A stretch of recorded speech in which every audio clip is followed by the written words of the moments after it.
Hey guys, so let's fix this issue quickly.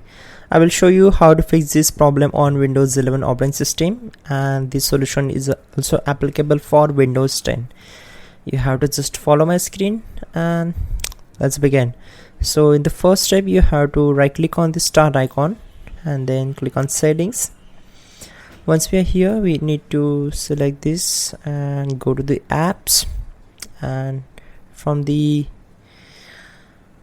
apps you have to click on install apps and find out here Microsoft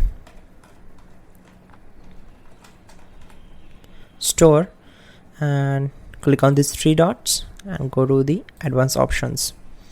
Once we are here, just keep scrolling down until we found the reset section, and from here we need to firstly click on repair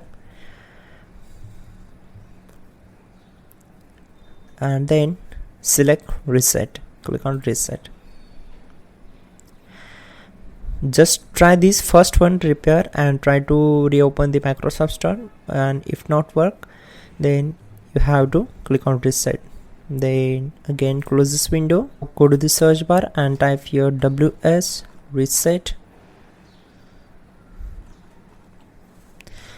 and simply click on this. So it will open command prompt window and try to open the Microsoft Store. So this will also fix the issue, and make sure you are connected with your internet connection and your problem will be solved. That's it guys. Please check out the pinned comment, that will also help you to fix this issue quickly, and don't forget to like the video. Please do subscribe the channel.